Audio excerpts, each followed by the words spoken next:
बिना सबूत दिए हुए, बिना प्रूव करें कोई मानता ही नहीं है, कोई एक्सेप्ट नहीं करता। क्योंकि ये बहुत टेक्नोलॉजी दुनिया आ चुका है कि भाई किसी चीज को कोई भी हम कुछ भी बोलते हैं, ये कैसे मान लूं, कैसे हो सकता है। जब हम सबूत दे करके प्रूव कराते हैं, जब हम साबित कराते हैं, तब वो आज के जो बच्चे हैं, आज के जो युवा हैं, वो क्या करते हैं, मान लेते हैं। तो हर चीज की प्रूफ चाहिए। तो आज जो भी हम ठाकुर जी के बारे में, हम भागवत के बारे में चर्चा कर रहे हैं, तो वो भी हमें क्या करनी चाहिए, प्रूव करके बात करनी चाहिए। तो इसी तरीके से कथा आता है, बहुत सुंदर कथा आपने सुना होगा, अजामिल की कथा। अजामिल कौन था? तो ये कथा शुरू करने से पहले मैं एक चीज बता देता हूँ। आपने देखा होगा पुराने जमाने में जो अब्बा और दादाजी के जमाने में ज्यादा करके बच्चों का नाम क्या रखते थे घर के अंदर? सारे भगवान के नाम से ही रखते थे। क्यों रखते थे? पुराने जो भी सब चीजें होता था वो सब क्या चीज था? सब नेचुरल, एक ऑर्गेनिक है। जो चीजें हम खाना खाते थे और जो चीजें हम पुराने जमाने में करते थे वो सब क्या शास्त्रों के हिसाब से था। इतना साइंस इतना डेवलप नहीं थी। ये जो विज्ञान है आज की तारीख में हम जो देख रहे हैं, सीख रहे हैं, जो टेक्नोलॉजी हमारे पास पहुंच रहा है, तो ये सब चीजें उस समय नहीं थी। उस समय ये विद्या सीखते थे। सब क्या था, हमारे पुराण और शास्त्रों से सीखते थे। उस जमाने में हम लोग ये सब चीजें यूज करते। तो घर घर आप देखते होंगे, और घर घर अभी भी हैं। सब नाम जो है कृष्ण, राम, सब ठाकुर जी के नाम से बच्चों का नामकरण करते थे, नाम रखते थे। क्यों रखते थे? तो इसी हम जो कथा हम चर्चा कर रहे हैं, इसी के अंदर आपको सबूत मिलेगा। इसके कारण क्या है नाम रखने का ठाकुर जी। आजकल तो क्या है, मॉडल जमाना हो चुका है। नाम ऐसे ऐसे रखते हैं कि शब्द बोल नहीं सकते हम। उसका हमारी जो शास्त्रों के हिसाब से नाम रखते थे, उसका अभी हम प्रूव कराएंगे क्यों रखते थे। और अजामिल कौन था? तो कैसे उसके जीवन में कल्याण हुआ, क्या क्या उसने ऐसा जीवन में खराब काम किया था, और क्या करने से उसका जीवन उद्धार हुआ। तो अजामिल जो था वो ब्राह्मण परिवार की एक बच्चा था। बहुत उनके माता पिता ने उनको संस्कार दे करके पाला, और जैसे थोड़ा सा बड़ा होने लगा तो एक बार क्या हुआ, अजामिल तो वो घूमने के लिए जंगल की ओर चला गया था। जंगल की ओर घूमते हुए आते समय वो क्या होता है, उसके साथ एक शूद्र व्यक्ति अपने पत्नी के साथ वो अपना क्या कर रहे थे, संभोग कर रहे थे। वो अजामिल क्या करता है, वो देख लेता है। नजर जब पड़ती है, इस चीज को देखने के बाद हटती नहीं है, क्योंकि उस समय वो क्या है, बालक है, वो ज्यादा समझता ही नहीं है। देख करके उसकी नजर बिगड़ जाती है। देखो एक बात यहाँ पे है, किसी भी चीज को सबसे पहले हम किस पे अट्रैक्टिव होते हैं, कुछ भी हम करते हैं, सबसे पहले क्या होता है, हमारी नेत्र उस चीज के ऊपर पड़ता है। जब हमारी नेत्र जब देखता है, तो फिर आगे क्या होता है, नजर बिगड़ता है। जब हम देखते हैं तब क्या होता है, नजर बिगड़ता है। जब नजर बिगड़ता है फिर क्या होता है, नजर जब बिगड़ता है फिर क्या होता है, मन बिगड़ने लगता है। और जब मन बिगड़ता है फिर क्या होता है, चरित्र बिगड़ने लगता है। चरित्र बिगड़ता है फिर क्या होता है, जब चरित्र बिगड़ जाता है क्या होता है, फिर जीवन बिगड़ जाता है हमारा।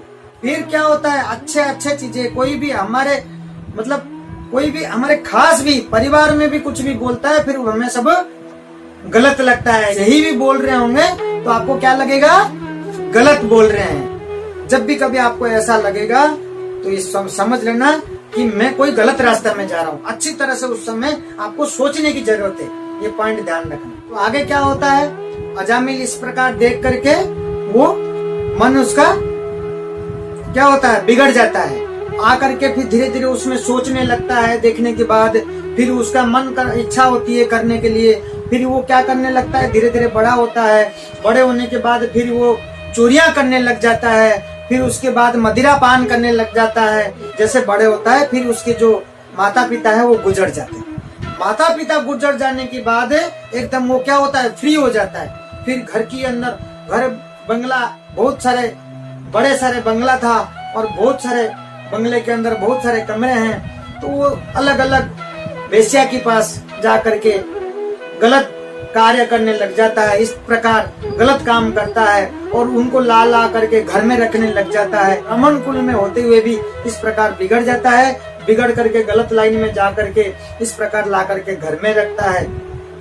रखने के बाद फिर क्या करता है कि एक की बात जैसे जैसे वो उनके साथ रहता है वेश्या के साथ, तो 9 बच्चे हो जाते हैं करीब अजामिल के। इस प्रकार घर के अंदर ला ला करके रख करके आज इसके साथ, कल उसके साथ, कल इसके साथ, इस प्रकार होते होते इस प्रकार चलता गया उसका जीवन में, इस प्रकार करता गया, डाका डालते गया। जब इस प्रकार कोई लाइन में जाता है तो पैसे की जरूरत होती है, तो वो क्या है कि चोरी करता था, लोगों का मर्डर कर करके लूट करके लाता था। इस प्रकार गलत गलत कार्य जीवन में बहुत पाप किया उसने। एक बार क्या होता है, उसी राज्य के अंदर, उसी जिस जगह पे अजामिल रहता था उसी गांव के अंदर एक बड़ा साधु जो संत होते हैं, तो वो बहुत दिन तक तपस्या करते हैं। वो तपस्या करके लौटे हुए थे उस दिन शाम हो गया था उस गांव में पहुंचते समय, और पहुंच करके वो ढूंढ रहे हैं, तलाश कर रहे हैं, मेरे को आज रात का कहीं रहने की व्यवस्था चाहिए, कहीं रहने की, किसी के घर में कुटिया, किसी कुटिया में रहने की स्थान चाहिए उनको। वो तलाश कर रहे थे, पूछते गए तो उनका एक डिमांड था कि मैं जिसके घर में रुकूंगा वो ब्राह्मण होना चाहिए। क्या होना चाहिए? वो ब्राह्मण की घर होना चाहिए, क्योंकि वो साधु है तो तपस्या करके लौटे थे, तो ब्राह्मण की घर होना चाहिए। तो गांव के अंदर वो अजामिल जो था वो ब्राह्मण था। जैसे जैसे वो साधु पूछ करके आ रहे थे तो लोगों ने कहा ब्राह्मण का घर तो है महाराज, बट लेकिन वो ब्राह्मण के लायक नहीं है, उसको ब्राह्मण कह नहीं सकते। संत ने क्या कहा कि मेरे को उससे क्या करना है, मेरे को तो ब्राह्मण के घर में रहना है, वो कुछ भी करे मेरे को उससे कोई मतलब नहीं है। तो इन्होंने कहा कि ठीक है। तो वो लोगों ने क्या किया, वो संत को वो अजामिल के घर ले गए, और लेने के बाद जाकर के दरवाजा के पास जैसे कहने लगे तो अजामिल एकदम से उल्टा सीधा बकने लग गया। उनके जो पत्नी है वो सुनते ही उन्होंने सांत्वना दी और घर के अंदर आने के लिए कहा, उनको रात के लिए स्थान दिए रहने के लिए, और रात का जो खाने का जो प्रसाद है उनके लिए बनाया, उनके अजामिल के पत्नी ने बना बनू करके उनको खिलाए, और रात भर वो प्रसाद पा करके वो जो संत थे वो अपना ठाकुर जी का नाम जप करने लगे। वो संत उधर ठाकुर जी का नाम जप कर रहे हैं और इधर अजामिल अपना गलत कार्य में लगा हुआ है अपने घर के अंदर। और एक रात जो वो संत जो उनके घर में रहे, तो रहने के बाद सुबह तक उनको सारे अजामिल के बारे में सब कुछ पता चल चुका था, क्योंकि साधु संत है। साधु संत जहाँ पे जाते हैं, जिस जगह पे जाते हैं और जिसके पास जिससे मिलते हैं, तो वो क्या है कि तपस्या से उनका एक शक्ति ऐसा होता है, सब चीजें वो उनको मालूम पड़ जाता है, मालूम चल जाता है, सब चीजें वो जान लेते हैं। तो साधु संत से जब भी हम भेंट करते हैं, वो आप उनके प्रति अपन कितना भी गलती करते हैं, कुछ भी अपन कर लेते हैं, वो कभी बुरा नहीं करते।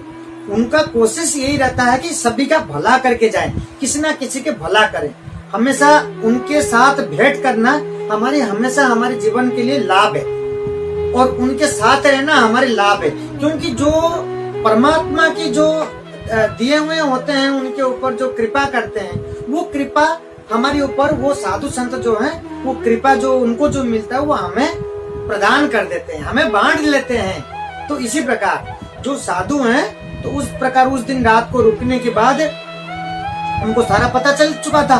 तो वो सोचते थे कि इन्होंने मेरा इतना किया, रात को रख करके मुझे खिलाया पिलाया, अपना घर में स्थान दिए, तो कुछ ना कुछ इनके मैं भला करके जाऊं। तो उन्होंने उनसे पूछा कि आपने मुझे रात को रहने को दिया और खाने को दिया, मैं आपको क्या दूं, आप क्या मांगते? तो उन्होंने कहा, मना कर दिया, बोले हमें कुछ नहीं चाहिए। अजामिल ये सुनते ही और चिल्लाने लग गया, आप अपने रास्ते में निकल जाओ, कोई दक्षिणा वक्षिणा नहीं। तो वो तो अलग प्रवृत्ति की व्यक्ति हो चुका है, तो उसके दिमाग ठिकाना में नहीं है, सब चीजें मानता ही नहीं है। साधु संत भगवान को नहीं मानता था उस समय, पहले बचपन में अच्छे संस्कार मिला था, लेकिन वो गलत लाइन में जा चुका है।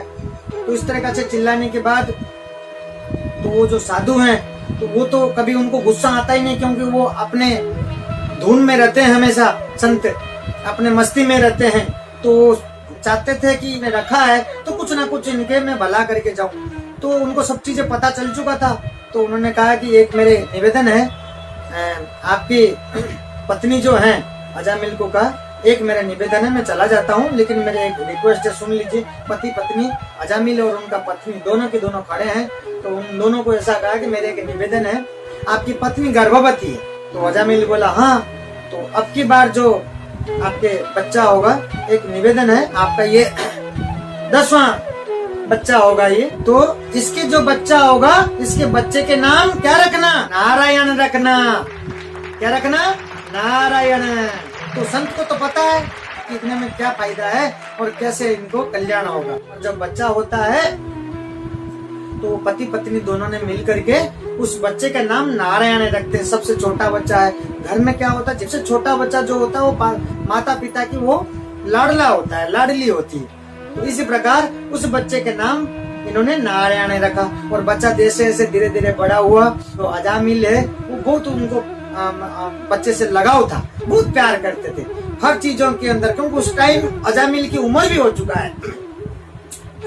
तो हर टाइम नारायण नारायण करने लगा। अरे नारायण इधर आ, अरे नारायण वो लेकर के आ, अरे नारायण अरे खाया कि नहीं। इस प्रकार इस बहाना से क्या करते थे वो, दिन भर नारायण नारायण करा नाम जप लेते थे।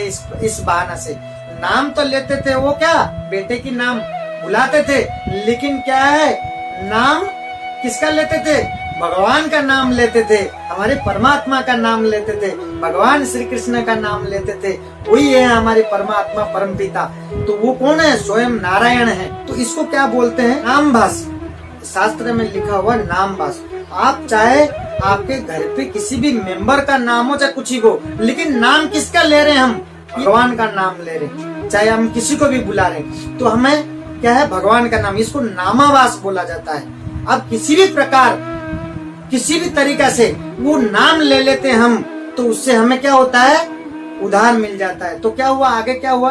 तो इस प्रकार नारायण नारायण नारायण करके इस प्रकार हमेशा वो बुलाता रहता था। इसमें क्या होता था, उसके हमेशा इस बहाना से भगवान के नाम उसके नाम पे जुड़ता गया। तो एक समय ऐसा आया, अंतिम समय के समय, जब उसका समय हो गया इस संसार से जाने का समय, एक बार सोते हुए सपना देख रहा, वो यमदूत तो आए हुए लेने के लिए, एकदम से आकर के पकड़ के खींच रहे हैं, चल हमारे साथ। इस प्रकार वो डरते हुए चिल्लाते हुए क्या नाम लिया? नारायण नारायण बचाओ बचाओ, नारायण मुझे बचा नारायण। उसके बेटे के नाम लेकर के क्या बोल दिया उसने कि नारायण नारायण नारायण मुझे बचा, नारायण मुझे बचा, नारायण मुझे बचा। जब इस प्रकार वो चिल्लाने लगा, इस प्रकार पुकारने लगा भगवान के नाम लेकर के, तो भगवान एकदम से वहां से हिल गए और हिल करके क्या बोले पार्षदों को, देखो जाओ मेरे भक्त मेरे नाम लेकर के कोई पुकार रहा है, जा करके देखो। और उस समय में भगवान के पार्षद भी आकर के उनके पास पहुंचे। किसके पास? अजामिल के पास में आकर के भगवान के पार्षद भी पहुंच गए। और भगवान के पार्षद को देख करके यमदूत तुरंत ही भाग गए वहां से। जब हम भगवान का नाम लेते हैं, भगवान का भक्त हो जाते हैं, इस प्रकार भगवान का हम बन जाते हैं, भगवान से हम जुड़ जाते हैं, तो अब हमको क्या होता है? यमदूत नहीं आते लेने के लिए। हमें कौन आता है लेने के लिए? भगवान के पार्षद आते हैं लेने के लिए। जो यमदूत जाकर के कहाँ पहुँचते हैं? भगवान के पास पहुँचते, नारायण के पास पहुँचते, भगवान के पास पहुँच करके जाके शिकायत ही करते हैं। बोले आप एक बात बताओ, जब भी आपके कोई लोग होते हैं, जब आपके पार्षद जाते हैं, हम तो उस जगह पे जाते ही नहीं लेने के लिए। जब हमारी वो पापी व्यक्ति है, जो इतना पाप करा हुआ है, वो पापी व्यक्ति था, हम लेने के लिए गए, आपके पार्षद क्यों पहुँच गए वहाँ पे? तो भगवान कहते हैं कि नाम लिया उसने। तो यमदूत कहते हैं प्रभु आपका नाम नहीं लिया उसने तो अपना बेटे की नाम लिया। तो भगवान कहते हैं कि चाहे बेटे की नाम ले चाहे किसी का नहीं, नाम तो मेरा ही है। क्या कहते हैं कि नाम तो मेरा ही है। बेटे के रूप में ले चाहे किसी के रूप में, नाम किसका है? नाम तो मेरा ही लेना, किसी के थ्रू से भी चाहे नाम ले। तो भगवान इस प्रकार समझाते हैं, ध्यान रखना। तो इसी प्रकार इतने पाप करने के बाद में भी उसको उद्धार मिला। किस वजह से उद्धार मिला? भगवान के नाम की वजह से। आप सोचो, इस प्रकार हम नाम भी रख लेते हैं। हम घर के अंदर जो बच्चों का नाम रखते हैं, लेकिन इसी बहाना से हम भगवान के नाम कम से कम दिन में 25 बार, 50 बार, 100 बार कम से कम हम नाम ले लेंगे इसी बहाना से।